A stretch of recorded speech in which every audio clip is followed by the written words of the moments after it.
Assalamualaikum warahmatullahi wabarakatuh. Perkenalkan, nama saya Muhammad Fajriuddin dari Prodi Desain Komunikasi Visual dengan NPM 20223052.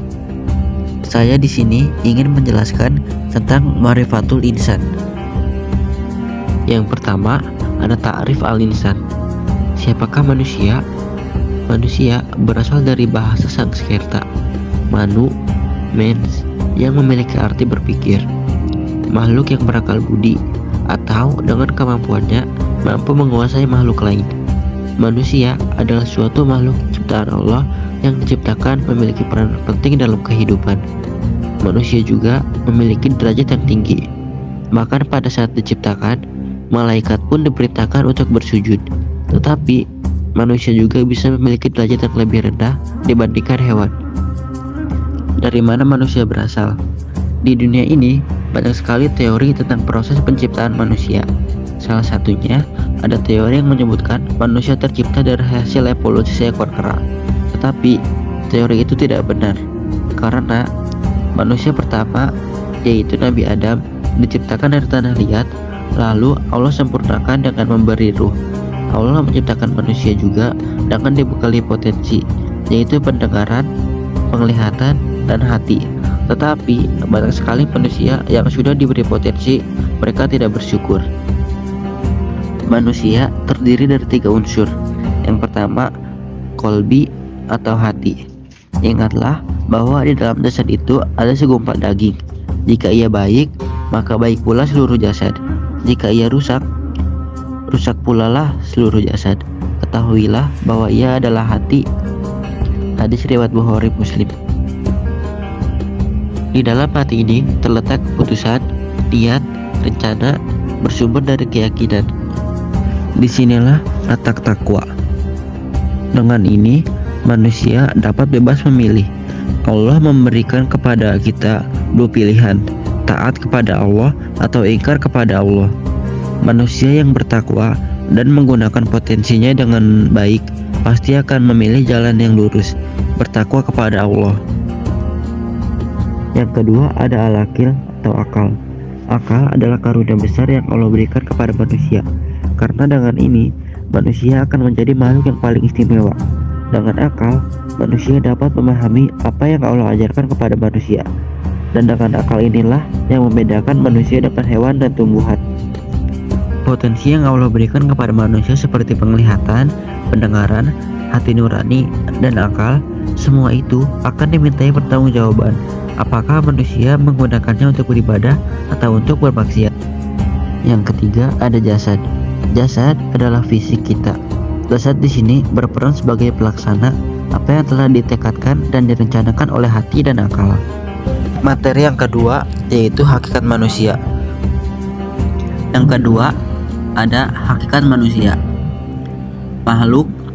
Manusia adalah makhluk yang diciptakan, bukan kholik atau pencipta. Menurut KBBI, makhluk adalah sesuatu yang dijadikan atau diciptakan oleh Tuhan. Kalau sadar bahwa kita ini makhluk, maka kita akan tunduk pada pencipta kita. Kalau tidak, maka wajar mereka berbuat seenaknya.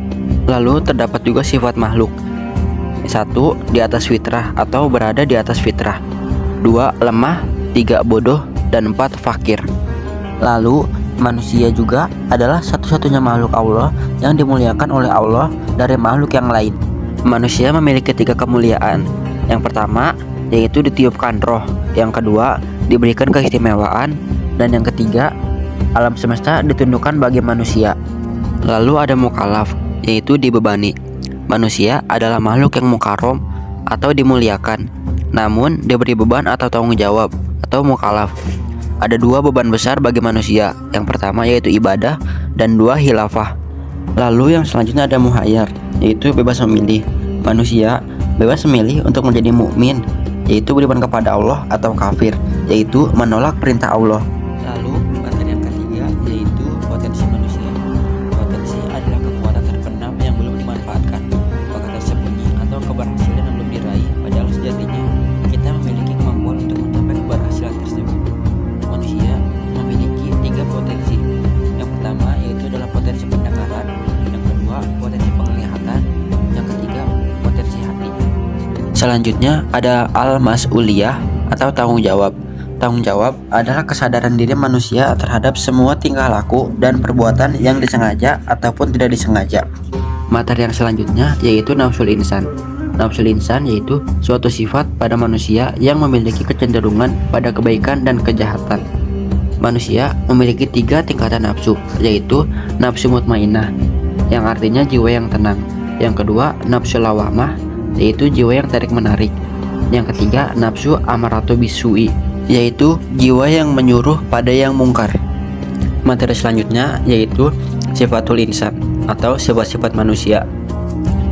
Yang pertama ada sikap. Sikap adalah cara seseorang menanggapi suatu hal atau peristiwa yang terjadi di lingkungan, baik tindakan maupun perasaan.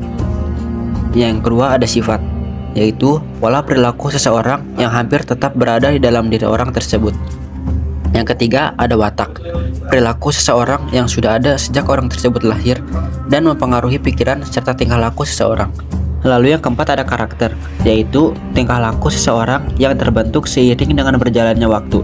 Allah Subhanahu wa Ta'ala memberikan kebebasan memilih jalan hidup pada manusia, yakni memilih di antara 2 jalan, yaitu jalan kebenaran dan jalan kebatilan. Yang pertama ada jalan takwa, yaitu mensucikan diri, seperti pandai bersyukur, penyabar, amat belas kasihan, penyayang, santun dan bijaksana, selalu bertaubat, lemah lembut, sangat jujur dan dapat dipercaya. Selanjutnya ada jalan fujur atau mengotori jiwa, seperti tergesa-gesa, suka mengeluh, lalai, melampaui batas, kikir, ingkar, suka membantah, mengingkari atau melupakan kenikmatan, zolim, dan bodoh. Selanjutnya adalah materi yang terakhir, yaitu hakikat al-ibadah. Yang pertama ada perasaan atau sumber pelaksanaan ibadah, yaitu 1. Merasakan banyak nikmat Allah. Yang kedua, merasakan keagungan Allah. Selanjutnya ada ibadah yang dilakukan merupakan 1. Tujuan menghinakan diri. Yang kedua, tujuan kecintaan. Dan yang ketiga, tujuan ketundukan. Sekian penjelasan yang saya bisa berikan tentang Ma'rifatul Insan. Kurang lebihnya mohon maaf. Wassalamualaikum warahmatullahi wabarakatuh.